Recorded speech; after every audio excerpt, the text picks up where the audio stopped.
আইগানে বেবিচার গালি বাসি আব্বা মাই মাই পয়সা দি টাকা দেয় বেবিচার গালি মারে আব্বা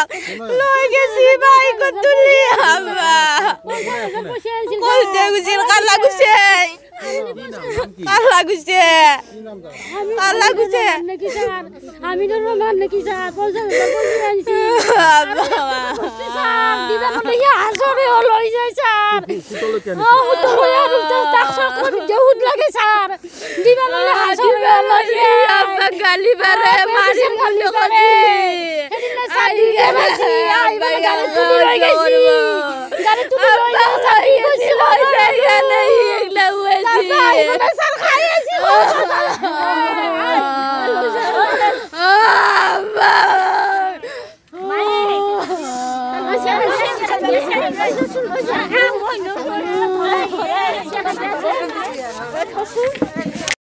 কি হৈছিল মানে ইয়াতে 9 তাৰিখে কলটাগুচিৰ এই হাকিম নামৰ মানুহ এজন আহিছে এই ঘৰক আহি মানে বেবিচাৰ ভাষা কৈছি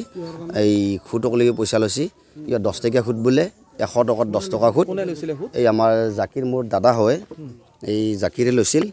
এই 50,000 টকা লৈছিল 2 লাখ টকা অলৰেডি ফচি বোলে গাৰ্জেনে খুট দিয়া হৈ গৈছে এই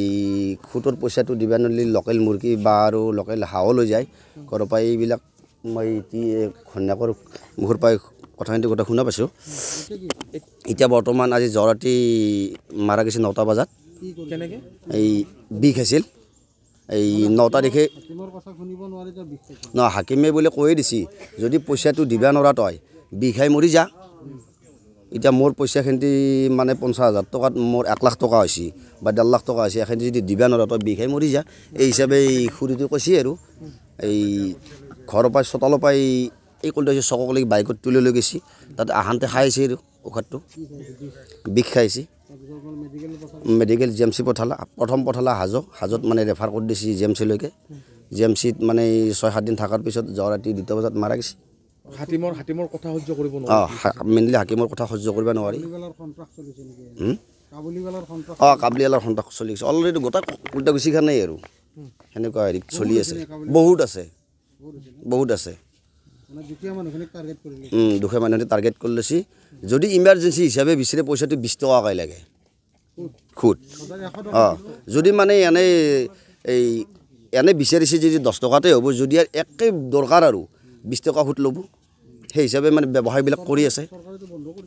চৰকাৰে বন্ধ কৰিছে এইটো নাই চৰকাৰক মানে অমান্য কৰি কামবিলাক কৰি আছে আজি তাৰে কাৰণে এখেতে মৃত্যু খাব তাৰে কাৰণে এখেতে আজি মৃত্যু হৈ গ'ল সেনে বুলি ধৰি ল'ব লাগিব আৰু মাফিয়া ৰাজ এই ক্ষেত্ৰত ক'ব লাগিব কি এই সমাজখনত আমাৰ বিশেষকৈ কলটাগুচিত এনেকুৱা কিছুমান আছে যি কিছুমান স্থায়ীয় কিছুমান অস্থায়ীয় যেনেকুৱা আমাৰ ইয়াত যিটো ঘটনা হ'ল সেইজন হৈছে অস্থায়ীয় মানুহ তেখেত বেলেগ এটা জেগাত ঘৰ তেখেতৰ ঘৰ হৈছে কিবা পূব কালাগুচিত সি ইয়াত আহি কেনে ঘৰ বান্ধিছে এইবিলাক বিজনেছ কৰি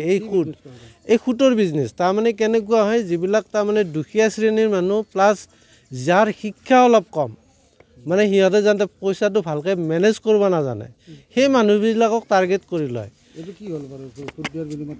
এই সুদ দিয়াৰ বিনিময়ত তাৰমানে এতিয়া শুনা পাইছোঁ যে তাৰমানে এনেকুৱা ধৰণে ঘৰত আহি বেবিচাৰ শব্দ কৰে ল'ৰা ছোৱালীৰ আগত আৰু শুনা পাওঁ যে কিবা উঠাইও লৈ গৈছিল বোলে বাইকত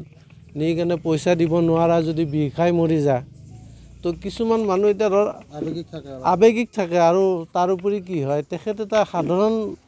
চাকৰি এটা কৰে যিটো দি মানে পৰিয়ালখন মানে চলি আছে টুকটাককৈ সেই মানুহজনৰ নাম মই শুনা পাইছোঁ কিবা আব্দুল হাকিম বুলি শুনা পাইছোঁ এতিয়া খুদ কিমানকৈ লৈছে মই নাজানো কিন্তু ইয়াতে শুনা পাওঁ এইবিলাকত কোনোবাই 100 টকাত 20 টকা লয় আৰু এনেকুৱা যে পইচাটো যেতিয়া আপুনি আনিব যাব নহয় আপোনাৰ প্ৰথম মাহৰ খুটৰ পইচাটো সিহঁতে লৈ ল'ব মানে যদি আপুনি 10,000 টকা লৈছে তাৰমানে 100 টকাৰ 20 টকা হিচাপত কাটি কেনে সিহঁতে পইচা লৈ ল'ব তাৰমানে ইমানে মানে সন্ত্ৰাস আৰু মানে সিহঁতৰ ওপৰত কোনো নাই দাদাগিৰি মানুহ চলিব নোৱাৰে এজন ঢুকালে নুঢুকাই কি কৰিব ক'ৰ পাই দিব এখেতৰ নাম আছিলে মহম্মদ জাকিৰ হুছেইন জাকিৰ আলী আৰু ল'ৰা একচুৱেলি তেখেতৰ ল'ৰা নাই ছোৱালী দুজনী ডাঙৰ ছোৱালীজনী এইবাৰ মেট্ৰিক পাছ কৰিছে সৰুজনীতো সৰুৱে আছে তো বেলেগ আৰু ভাই ককাই আছে চববিলাক বেলেগ বেলেগ হৈছে নিজা নিজা ঘৰ মাটি বাৰী সকলোৰে আছে তো ঠিক এখেতো এইটো বস্তিত আছে